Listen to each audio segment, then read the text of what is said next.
Με το μισό χαμόγελο, το κοφτό βλέμμα και την ατάκα που ερχόταν ακριβώς όταν τη χρειαζόσουν. Ο Bruce Willis δεν ήταν απλώς ένας στάρ της δράσης, ήταν ο τύπος που έκανε το αδύνατο να μοιάζει ανθρώπινο. Σήμερα δεν κοιτάμε το τέλος αλλά τη διαδρομή. Τις κορυφές, τις στροφές, τα φλας και τις σιωπές.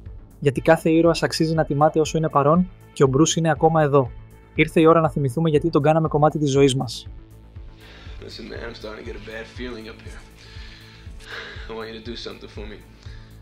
Ο Bruce Willis γεννήθηκε στις 19 Μαρτίου το 1955 στο Έντα Ρόμπερσταϊν της Δυτικής Γερμανίας. Από Γερμανίδα μητέρα από το Castle Marlene που εργαζόταν σε τράπεζα και τον David Willis, έναν Αμερικανό στρατιώτη. Ο Willis είναι ο μεγαλύτερος από 4 παιδιά. Έχει μία αδερφή, τη Florence, και έναν αδερφό, τον David. Ο αδερφός του Ρόμπερτ πέθανε από καρκίνο στο πάγκρεας το 2001 σε ηλικία 42 ετών. Όταν ο Bruce ήταν 2 ετών, η οικογένειά του μετακόμισε στο Carneys Point του New Jersey, αφού ο πατέρας του αποστρατεύτηκε και ξεκίνησε να εργάζεται ως συγκολητής και εργάτης σε εργοστάσιο. Το 1972 οι γονείς του πήραν διαζύγιο. Η ζωή στο New Jersey επηρέασε σημαντικά το μέλλον του Bruce Willis. Παρόλο που η οικογένειά του τον υποστήριζε, ο Bruce αντιμετώπιζε δυσκολίες λόγω του τραυλισμού του, ο οποίος επηρέαζε την αυτοπεποίθηση και την αυτοεκτίμησή του. Λόγω αυτού, οι συμμαθητές του τον φώναζαν Back-Back. Ωστόσο, ο Bruce ανακάλυψε τελικά την αγάπη του για την υποκριτική και συνειδητοποίησε ότι όταν ανέβαινε στη σκηνή, ο τραυλισμός του σταματούσε. Αφού ξεπέρασε τον τραυλισμό του, ο Bruce άρχισε να ανεβαίνει στη σκηνή και όταν έφτασε στα τελευταία σχολικά του χρόνια, έγινε μέλος της θεατρικής ομάδας και πρόεδρος του Μαθητικού Συμβουλίου. Αφού αποφοίτησε από το Λύκειο, ο Bruce έπιασε δουλειά ως φρουρός ασφαλείας στο πυρηνικό εργοστάσιο του Σάλεμ. Ο Willis ανακάλυψε επίσης το φυσικό του ταλέντο στη φυσαρμόνικα και έπαιζε σε μια μπάντα R&B με το όνομα Loose Goose. Αρκετά χρόνια αργότερα, ακόμα και μετά από πολλές εισπρακτικές επιτυχίες, συνέχισε να παίζει φυσαρμόνικα και περιστασιακά περιόδευε με την μπάντα του The Accelerators. Όλα αυτά συνέβησαν πριν ακόμη γίνει φοιτητής στο Πανεπιστήμιο Montclair State του New Jersey. Το ενδιαφέρον του Bruce για την υποκριτική δεν μειώθηκε ποτέ. Αντίθετα, μεγάλωνε συνεχώς, οδηγώντας τον να πάρει μια μάλλον αντισυμβατική απόφαση που τελικά θα του έφερνε φήμη. Παράτησε το πανεπιστήμιο μόλις στο δεύτερο έτος και μετακόμισε στη Νέα Υόρκη για να κυνηγήσει καριέρα ως επαγγελματίας ηθοποιός. Ήταν ένα δύσκολο ταξίδι. Ο Bruce εργαζόταν ως σερβιτόρος και μπάρμαν, ενώ πήγαινε σε οντισιόν όποτε του δινόταν η ευκαιρία, παρακολουθώντας ταυτόχρονα μαθήματα υποκριτικής. Το 1977, μετά από αμέτρητες οντισιόν, ο Willis έκανε τελικά το πρώτο του μεγάλο βήμα, συμμετέχοντας στην εκτός Broadway θεατρική παραγωγή Heaven and Earth. Συνέχισε να εργάζεται στο θέατρο, αλλά το 1980 έκανε το άλμα στη μεγάλη οθόνη όταν πήρε έναν μικρό ρόλο στην ταινία του Frank Sinatra The First Deadly Sin. 2 χρόνια αργότερα, εξασφάλισε έναν ακόμη μικρό ρόλο στην ταινία The Verdict, με πρωταγωνιστή τον Paul Newman. Απέκτησε περισσότερη εμπειρία και αναγνώριση με την ταινία Blind Date, είχε έναν μικρό ρόλο στη δημοφιλή τηλεοπτική σειρά Miami Vice και εμφανίστηκε σε διαφημιστική καμπάνια της Levi's. Η σειρά που σηματοδότησε ένα καθοριστικό σημείο καμπής στην καριέρα του ήταν το Moonlighting στο ABC, όπου υποδίθηκε τον έξυπνο και ετοιμόλογο David Anderson. Το 1984, αφού αντικατέστησε τον Ed Harris στο θεατρικό έργο του Broadway Fool for Love, ο Willis κατευθύνθηκε δυτικά, στο Hollywood, για να κάνει οντισιόν για την ταινία της Madonna Desperately Seeking Susan. Ωστόσο, αφού δεν πήρε το ρόλο, αποφάσισε να μείνει στο Hollywood για άλλη μια μέρα, μια απόφαση που αποδείχθηκε εξαιρετικά τυχερή, καθώς του δόθηκε η ευκαιρία να κάνει οντισιόν για μια νέα ρομαντική κομική σειρά, το Moonlighting, η οποία επρόκειτο να κάνει πρεμιέρα το Μάρτιο του επόμενου έτους. Αντιμετώπισε σκληρό ανταγωνισμό, αφού για το ρόλο διαγωνίστηκαν 3.000 άλλοι ηθοποιοί, αλλά τελικά εκείνος ήταν αυτός που επιλέχθηκε. Ο Willis υποδίθηκε τον David Anderson, έναν ιδιωτικό detective στο Los Angeles, του οποίου η ζωή ανατρέπεται όταν η ιδιοκτήτρια του γραφείου, πρώην μοντέλο Maddie Hayes, την οποία υποδίθηκε η Sybil Shepard, αποφασίζει να κλείσει την επιχείρηση. Okay, so, my name is David Addison and your name is Maddie Hayes and... Στο ρόλο του David, ο Willis στηριζόταν περισσότερο στην αυτοπεποίθηση και την εξυπνάδα του παρά σε πραγματικές ικανότητες. Υποδίθηκε έναν γοητευτικό χαρακτήρα με επίπλαστη αυτοπεποίθηση, που όμως λειτουργούσε χάρη στη μοναδική του φιλικότητα. Αυτός ο ρόλος τον καθιέρωσε ως κωμικό ηθοποιό. Η σειρά διήρκεσε 5 σεζόν, έγινε επιτυχία και χάρισε στον Bruce τα πρώτα του σημαντικά βραβεία, ένα Emmy και μία χρυσή σφαίρα. Στην κορύφωση της επιτυχίας του Moonlighting, η εταιρεία από τον Seagram προσέλαβε τον Willis ως εκπρόσωπό της για τα προϊόντα Golden Wine Cooler. Η διαφημιστική καμπάνια του απέφερε μεταξύ 5 και 7 εκατομμυρίων δολαρίων σε 2 χρόνια. Ωστόσο, όταν ο Bruce αποφάσισε να κόψει το αλκοόλ το 1988, επέλεξε να μην ανανεώσει το συμβόλαιό του με την εταιρεία. Αμέσως μετά το Moonlighting, ο Willis κυκλοφόρησε το άλμπουμ The Return of Bruno, το οποίο έφτασε στο νούμερο 4 των βρετανικών charts. Γυρίστηκε μάλιστα και μια ταινία τύπου ροκουμεντάρι για το άλμπουμ. Το άλμπουμ γνώρισε μέτρια επιτυχία, με αρκετά singles μεταξύ των οποίων και συνεργασίες με τις Pointer Sisters. Ωστόσο, ο πρώτος του σημαντικός κινηματογραφικός ρόλος ήρθε με την ταινία Blind Date του Blake Edwards το 1987, όπου πρωταγωνίστησε δίπλα στην Kim Basinger. Ο Τζον Λαρκέτ υποδίθηκε έναν τρελαμένο πρώην σύντροφο, ενώ ο Willis έπαιξε έναν ταπεινό διευθυντή διαφήμισης που έμεινε χωρίς συνοδό για ένα σημαντικό επαγγελματικό δείπνο που διοργάνωνε η εταιρεία του για έναν Ιάπωνα πελάτη. Ο αδελφός του κλείνει ραντεβού με το χαρακτήρα της Kim Basinger, όμως εκείνη δεν είναι αυτό που φαίνεται. Κάθε φορά που πίνει αλκοόλ, τρελαίνεται, κυριολεκτικά. Σαν να μην έφτανε αυτό, ο πρώην της, τον οποίο υποδίεται ο Τζον Λαρκέτ, αρχίζει να τους καταδιώκει. Σύντομα, ο χαρακτήρας του Willis βρίσκεται χωρίς δουλειά, στη φυλακή και στα πρόθυρα της τρέλας. Μετά την κυκλοφορία της, η ταινία έλαβε ανάμεικτες κριτικές. Οι Los Angeles Times την χαρακτήρισαν ως ένα τρελό patchwork που συχνά ξετυλίγεται, ενώ το Variety τη θεώρησε μια βαρετή ρομαντική κομμεντή. Ωστόσο, οι αριθμοί στο box office είπαν άλλη ιστορία. Μόνο στις Ηνωμένες Πολιτείες η ταινία έφερε πάνω από $39 εκατομμύρια, ενώ παγκοσμίως συγκέντρωσε εντυπωσιακά 65 εκατομμύρια. Μετά από αυτό, ο Edwards προσκάλεσε ξανά το Willis για να υποδηθεί τον πραγματικό καουμπόι ηθοποιό Tom Mix στην ταινία Sunset.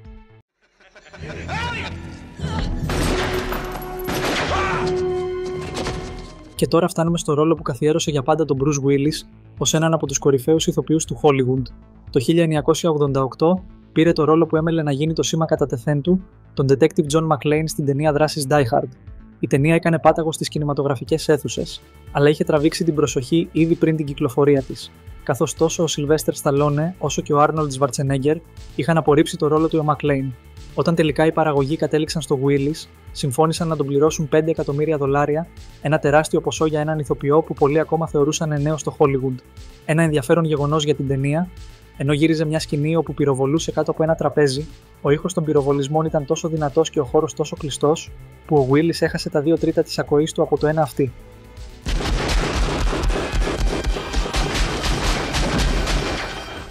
Χάρη στις σκηνές δράσης που εκτέλεσε ο ίδιος και τις αξέχαστες ατάκες του, το Die Hard συγκέντρωσε $81 εκατομμύρια στις Ηνωμένες Πολιτείες και 138 εκατομμύρια παγκοσμίως. Η επιτυχία του οδήγησε σε 4 sequels.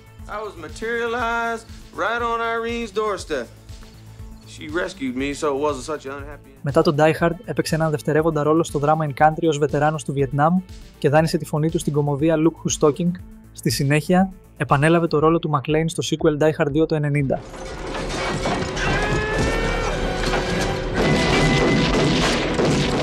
Ο προϋπολογισμός της ταινίας κειμενόταν μεταξύ $65 και $70 εκατομμυρίων, καθιστώντας τη μία από τις ακριβότερες παραγωγές της εποχής. Όπως και στην πρώτη ταινία, ο Willis πρόσφερε πολλές ατάκες και χιουμοριστικά σχόλια, ενώ του δόθηκε η ελευθερία να αυτοσχεδιάζει το σαρκαστικό διάλογο του ο McClane όποτε το έκρινε απαραίτητο. Το Die Hard 2, η δεύτερη ταινία της σειράς, ήταν τεράστια εμπορική επιτυχία. Έφερε $240 εκατομμύρια παγκοσμίως, 100 εκατομμύρια περισσότερα από την πρώτη ταινία. Ο ίδιος ο Willis πληρώθηκε $7,5 εκατομμύρια για το ρόλο, μια εντυπωσιακή αύξηση από τα 5 εκατομμύρια της πρώτης Die Hard, τα οποία ήδη θεωρούνταν υπέρογκο ποσό.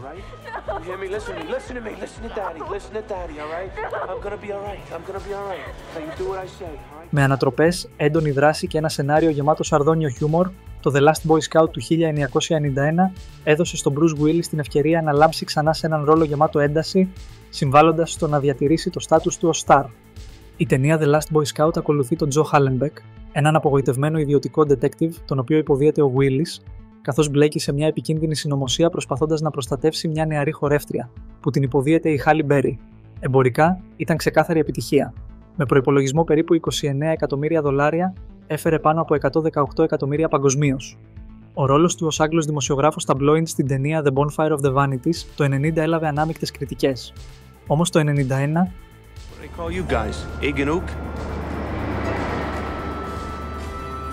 η ταινία Hudson Hawk, ένα προσωπικό project πάθους που ο Willis συνέγραψε και πρωταγωνίστησε, αποδείχθηκε πως υπερεκτίμησε τις ικανότητές του. Ο Willis υποδίεται τον Eddie Hawkins, γνωστό και ως Hudson Hawk, έναν δάσκαλο διαρρήκτη και ληστή που μόλις έχει αποφυλακιστεί. Σύντομα βρίσκεται εμπλεγμένος σε μια συνωμοσία διεθνών διαστάσεων τύπου James Bond, που περιλαμβάνει το κεντρικό ζεύγος Mayflower, το οποίο υποδίονται οι έξω από κάθε όριο Richard S. Grant και Sandra Bernhard. Δεν ήταν μόνο το εγώ του Willis που ξέφυγε από τον έλεγχο, συνέβη και με τον προϋπολογισμό της ταινίας. Τα γυρίσματα στην Ιταλία και την Ουγγαρία επεκτάθηκαν στις 106 ημέρες. Το Ιταλικό συνεργείο, σύμφωνα με πληροφορίες, σταματούσε τη δουλειά αυστηρά στις 5 το απόγευμα. Αργότερα, Τα Χρυσά Βατόμουρα θα την χαρακτήριζαν ως μια από τις χειρότερες ταινίες της δεκαετίας του 90. Στο box office απέτυχε παταγωδώς με μόλις $17 εκατομμύρια εισπράξεις στις Ηνωμένες Πολιτείες, με προϋπολογισμό 70 εκατομμυρίων. Την επόμενη χρονιά, το 1992, κυκλοφόρησε το Death Becomes Her, μια μπερδεμένη αλλά απολαυστική μαύρη κωμωδία. Η ταινία ξεκινά με τη Meryl Streep, μια ξεπεσμένη στάρ των 70, η οποία ανεβάζει ένα musical στο Broadway και καλεί την παλιά της φίλη Goldie Hawn μαζί με τον αραβωνιαστικό της, τον γιατρό, που τον υποδίεται ο Bruce Willis. Παρόλο που οι κριτικές ήταν ανάμεικτες, η ταινία διασκέδασε το κοινό με το χιούμορ, το cast και τα πρωτοποριακά της εφέ. Μάλιστα, τιμήθηκε με Όσκαρ καλύτερων οπτικών εφέ, καθώς υπήρξε από τις πρώτες ταινίες που αξιοποίησαν ψηφιακά εφέ σε τέτοιο βαθμό. Το 1994 κυκλοφόρησε το Color of Night, ένα θολό ψυχολογικό θρίλερ που απέτυχε εμπορικά κερδίζοντας το Χρυσό Βατόμουρο για χειρότερη ταινία. Παρ' όλα αυτά, κατάφερε αργότερα να γίνει μία από τις 20 πιο εμπορικές ενοικιάσεις βιντεοκασέτας για το 1995.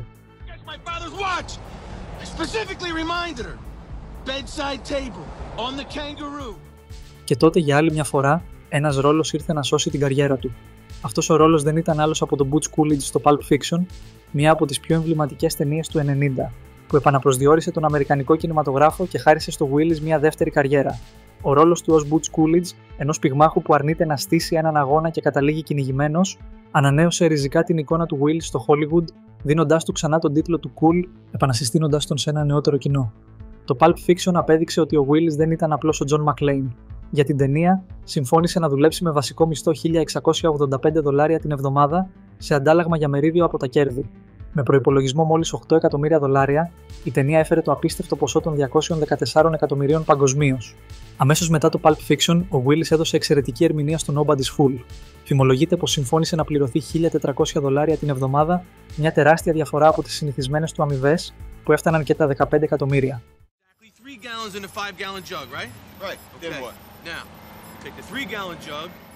Το 1995, ο Willis επέστρεψε στις ρίζες του, πρωταγωνιστώντας στο Die Hard with a Vengeance, την τρίτη και εξίσου επιτυχημένη συνέχεια της σειράς. Ο McClane σε αυτή την ταινία μοιάζει με φυσική εξέλιξη του ήρωα που γνωρίσαμε στα πρώτα δύο φιλμ. Έχει χωρίσει με τη Holly και είναι σε αναστολή από το αστυνομικό τμήμα της Νέας Υόρκης. Ο κύριος αντίπαλος αυτή τη φορά είναι ο Simon Gruber, που τον υποδίεται ο Jeremy Irons. Ο Gruber απειλεί να πυροδοτήσει βόμβες σε όλη τη Νέα Υόρκη, αναγκάζοντας τον McClane να ακολουθήσει τις εντολές του. Παρά τις ανάμεικτες κριτικές, το Die Hard with a Vengeance έγινε η εμπορικότερη ταινία της χρονιάς. Με προϋπολογισμό $90 εκατομμύρια, απέφερε $366 εκατομμύρια παγκοσμίως. Και με αυτό, ο Willis είχε αποδείξει ξανά ότι δεν ήταν μόνο ο σκληροτράχυλος ήρωας της δράσης, αλλά ένας ηθοποιός ικανός να επιστρέφει δυναμικά, ακόμα και όταν πολλοί τον είχαν ξεγράψει. Το 12 Monkeys του Terry Gilliam, ένα σκοτεινό και πολύπλοκο θρίλερ επιστημονικής φαντασίας του 1995, πραγματεύεται το ταξίδι στο χρόνο και καταλήγει σε ένα απεσιόδοξο, σχεδόν εφιαλτικό φινάλε. Με προϋπολογισμό $29 εκατομμύρια, η ταινία απέφερε πάνω από $168 εκατομμύρια παγκοσμίως. Το The Fifth Element κυκλοφόρησε το 1997 και μεταφέρει τον Willis στο μακρινό έτος 2263, όπου σώζει κατά λάθος μια μυστηριώδη εξωγήινη. Στο αμερικανικό box office απέφερε λίγο πάνω από $60 εκατομμύρια, όμως παγκοσμίως ξεπέρασε τα $200 εκατομμύρια, τριπλασιάζοντας ουσιαστικά τον τζίρο της.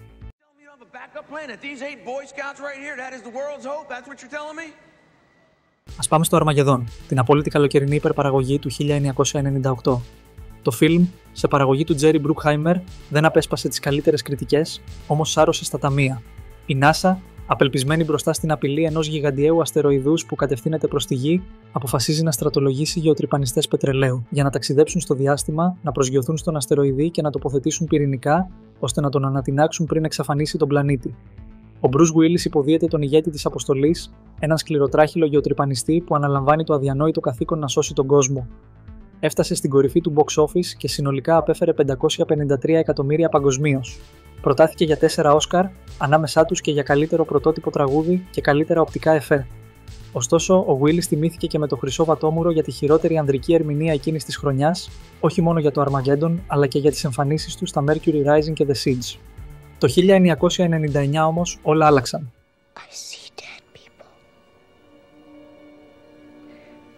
Ο Willis υποδίθηκε έναν από τους πιο αξέχαστους ρόλους της καριέρας του στο The Sixth Sense του M. Night Shyamalan. Ενσαρκώνει τον παιδοψυχολόγο Drew Malcolm Crowe που νιώθει ενοχές για την αποτυχία του να βοηθήσει έναν παλιό του ασθενή.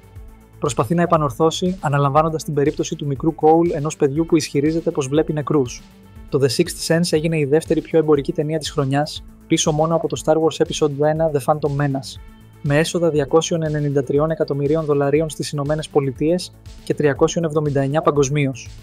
Η ερμηνεία του Willis θεωρήθηκε υποδειγματική για το είδος, φέρνοντας του καινούρια αναγνώριση ως ηθοποιού με βάθος και ευαισθησία. Την επόμενη χρονιά, ο Willis συνεργάστηκε ξανά με το Shyamalan στο Unbreakable, μια ταινία υπερηρώων με υπόγεια δραματική ένταση και φιλοσοφικά ερωτήματα για την ταυτότητα και το πεπρωμένο. Στο μεταξύ, δεν εγκατέλειψε την κωμωδία. Εμφανίστηκε σε σειρές όπως Ally McBeal, Mad About You. Bye bye, yes.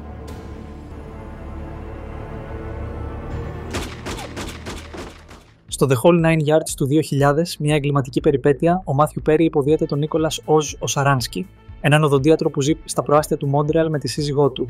Η πλοκή ξετυλίγεται όταν ο Οζ αποκτά νέο γείτονα τον Bruce Willis, τον οποίο αναγνωρίζει σύντομα ως τον διαβόητο πληρωμένο δολοφόνο της μαφίας. Ο Οζ αναπτύσσει φιλία με τον Τζίμι παρά τον τρόμο που νιώθει γι' αυτόν. Η ταινία έχει πολλές αστείες στιγμές, με ένα πνευματώδες και καλά δομημένο σενάριο, καθώς και δυνατές ερμηνείες από όλο το cast. Όμως αυτό που την κάνει πραγματικά να ξεχωρίζει είναι η χημεία ανάμεσα στο Willis και τον Berry. Η ταινία ήταν επιτυχημένη, αποφέροντας πάνω από $100 εκατομμύρια παγκοσμίως. Την ίδια χρονιά κυκλοφόρησε και η ταινία της Disney The Kid που έλαβε ανάμεικτες κριτικές. Το 2003 κυκλοφόρησε η ταινία Tears of the Sun, την οποία παρήγαγε ο Bruce Willis μέσω της εταιρείας του, Cheyenne Enterprises. Ο υποδιόμενος από τον Bruce Willis υπολογαγός Ackerman λαμβάνει εντολή να σώσει μία γιατρό από μια εμπόλεμη ζώνη. Όμως όταν φτάνει στο σημείο, εκείνη αρνείται να φύγει αν δεν πάρουν μαζί τους και τους πρόσφυγες που έχει υπό την προστασία της. Ο Ackerman, διχασμένος ανάμεσα στο καθήκον και την ηθική, αποφασίζει να τους προστατεύσει όλους και να τους οδηγήσει στην ασφάλεια, παρακούοντας άμεσα διαταγές. Η ταινία, σκηνοθετημένη από τον Άντουαν Φουκουά, επιχείρησε να αναμίξει το πολεμικό δράμα με μια ανθρωπιστική ιστορία, όμως οι κριτικοί διχάστηκαν. Αν και το Tears of the Sun δεν σημείωσε εντυπωσιακή εμπορική επιτυχία, ξεχωρίζει για τη δραματική του ένταση και το γεγονός ότι ανέδειξε τη σοβαρότερη πλευρά του Willis, τόσο ως ηθοποιού όσο και ως παραγωγού. Το 2004 ο Willis έκανε μια σύντομη εμφάνιση ως ο εαυτός του στο Ocean's 12, αλλά αποχώρησε από την παραγωγή για να δουλέψει στην ηχογράφηση του μουσικού του άλμπουμ.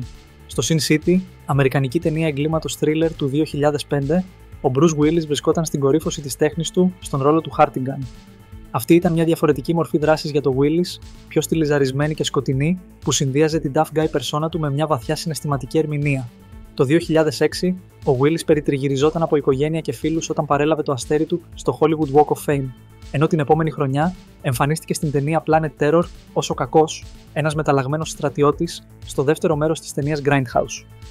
Το 2007 κυκλοφόρησε η ταινία Perfect Stranger και το 2010 ο Willis πρωταγωνίστησε μαζί με τον Stallone, τον Schwarzenegger και άλλους ήρωες δράσης στην ταινία The Expendables. Η υπόθεση του The Expendables επικεντρώνεται σε μια ομάδα elite μισθοφόρων που έχουν προσληφθεί για να ανατρέψουν έναν δικτάτορα της Λατινικής Αμερικής. Ο Stallone σκηνοθέτησε την ταινία και τη χρησιμοποίησε ως αφορμή για να φέρει μαζί όλους τους πιο εμβληματικούς στάρ δράσης της δεκαετίας του 80 σε μια ταινία. Στην αρχή του The Expendables, ο χαρακτήρας του Stallone, ο Barney Ross, ο αρχηγός της ομάδας, συναντά έναν ανταγωνιστικό μισθοφόρο που ονομάζεται Trench, τον οποίο υποδίεται ο Schwarzenegger, και έναν μυστηριώδη επαφή γνωστό μόνο ως κύριος Church, που τον παίζει ο Willis. Η ταινία ήταν εμπορικά επιτυχημένη, παίρνοντας την πρώτη θέση στα ταμεία σε Ηνωμένες Πολιτείες, Ηνωμένο Βασίλειο, Κίνα και Ινδία, με συνολικά έσοδα $274 εκατομμύρια παγκοσμίως, με προϋπολογισμό $80 εκατομμύρια. Ακολουθεί το Red.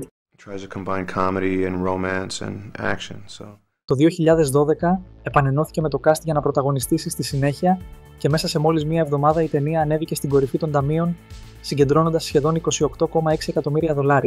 Η συνολική εισπρακτική επιτυχία ξεπέρασε την πρώτη ταινία φτάνοντας στα $315 εκατομμύρια. Την ίδια χρονιά εμφανίστηκε στην επιστημονικής φαντασίας ταινία Loop. Επίσης το 2012 κυκλοφόρησε η ταινία Moonrise Kingdom. Η ταινία ήταν υποψήφια για Όσκαρ πρωτότυπου σεναρίου και για χρυσή σφαίρα καλύτερης μουσικής ή κωμωδίας. Υπήρχαν επίσης αρκετές άλλες ταινίες, Hostage, Surrogates, The Cold Light of Day, Cop Out και πάρα πολλές άλλες. Στην προσωπική του ζωή την δεκαετία του 80, ο Bruce Willis είχε έναν σύντομο έρωτα με την Janice Dickinson. Το 1987, ο Willis γνώρισε την Demi Moore στην πρεμιέρα της ταινίας Stake Out και λίγο αργότερα η Moore διέκοψε τον αραβώνα της με τον Άλιο Estes. Την ίδια χρονιά, η Demi και ο Bruce παντρεύτηκαν. Το ζευγάρι απέκτησε 3 κόρες, τη Rumour, τη Scout και την Tallulah Willis. Ήταν παντρεμένοι 13 χρόνια, αλλά χώρισαν το 2000. Παρόλο το διαζύγιο, παρέμειναν πολύ κοντά, κάτι που ήταν σημαντικό ειδικά λαμβάνοντας υπόψη τις μετέπειτα δυσκολίες υγείας του Bruce. Λίγο μετά το χωρισμό του από τη Moore, ο Willis άρχισε να βγαίνει με την Nadia Bjorlin, αλλά δεν είναι σαφές αν ήταν σοβαρή σχέση. Μετά, ερωτεύτηκε τη Μαρία Μπράβο, η οποία είχε ομοιότητα με την Demi Moore. Το 2003, ο Willis είχε σχέση με την τηλεπαρουσιάστρια Brooke Burns για περίπου 10 μήνες, αλλά η απόσταση των 3.000 μιλίων ανάμεσά τους έκανε τη σχέση πολύ δύσκολη να διατηρηθεί. Το 2007, το μοντέλο του Playboy, Karen McDougal, έληξε τον δεκάμηνο δεσμό της με τον Donald Trump για να είναι με τον Bruce Willis. Η γυναίκα όμως που ο Bruce ερωτεύτηκε ξανά, σαν να ήταν για πρώτη φορά και που έγινε μεγάλη στήριξη για αυτόν, ήταν την Emma Hemming. Παντρεύτηκαν το 2009. Το 2012 ήρθε στον κόσμο η κόρη τους Mabel και 2 χρόνια μετά η Evelyn, που ολοκλήρωσε την οικογένεια του Willis ως πατέρα 5 κοριτσιών. Η προσπάθεια του Bruce Willis να επιστρέψει στην καριέρα του είναι εμφανής το 2013. Εκείνη τη χρονιά κυκλοφόρησε το 5ο μέρος του Die Hard, το 2ο μέρος του Red και η συνέχεια του Sin City. Σύμφωνα όμως με όσους συνεργάστηκαν μαζί του στις τελευταίες του ταινίες, ο ηθοποιός είχε αρχίσει να δείχνει σημάδια παρακμής τα τελευταία χρόνια. Η δουλειά του Bruce Willis υπέστη σοβαρή φθορά τα τελευταία χρόνια, παρά τις καλύτερες προσπάθειές του, ξέχναγε πολλές φορές τις ατάκες του κατά τη διάρκεια των γυρισμάτων. Η Los Angeles Times ανέφερε ότι ένας άλλος ηθοποιός που ταξίδευε με το Willis μετέδιδε τις ατάκες μέσω ακουστικού, ενώ οι περισσότερες σκηνές δράσης που περιλάμβαναν το χαρακτήρα του γυρίζονταν με κασκαντέρ. Αν και ο Bruce είχε μια μεγάλη προσωπική ομάδα γύρω του που τον προστάτευε από αδιάκριτα βλέμματα και άγχος, δεν μπορούσε να τον προφυλάξει από τις φήμες. Το 2022, η οικογένεια του Willis ανακοίνωσε επίσημα ότι ο ηθοποιός αποσύρεται από την καριέρα του λόγω αφασίας, μιας διαταραχής του εγκεφάλου που επηρεάζει τη γνωστική λειτουργία. Τον Απρίλιο του 2023, η κόρη του, Rumor, έφερε στον κόσμο την κόρη της, τη Louetta Willis, το πρώτο εγγόνι του Bruce και της Demi Moore. Στις 19 Μαρτίου το 2025, η οικογένεια γιόρτασε τα 70 γενέθλια του Bruce Willis, μοιράζοντας μια γκαλερί οικογενειακών φωτογραφιών στο Instagram. Και παρόλες τις αλλαγές στη ζωή του, ένα πράγμα παραμένει το ίδιο: η μεικτή οικογένεια Willis παραμένει πιο ενωμένη από ποτέ. Ίσως να μην τον ξαναδούμε ποτέ στη μεγάλη οθόνη όπως τον θυμόμαστε, να πετάει ατάκες με εκείνο το σαρδόνιο χαμόγελο και να σώζει τον κόσμο μέσα από τις φλόγες και τα ερείπια. Όμως ο Bruce Willis δεν χρειάζεται πια ρόλους για να είναι ήρωας. Είναι ήδη για όλους εμάς που μεγαλώσαμε μαζί του. Για όσους συνεχίζουμε να πατάμε play και να τον βλέπουμε να τα βάζει με το χάος, με το χρόνο, με τον ίδιο του τον εαυτό. Για τις νύχτες με popcorn. Για τις στιγμές που χρειαζόμαστε έναν ήρωα.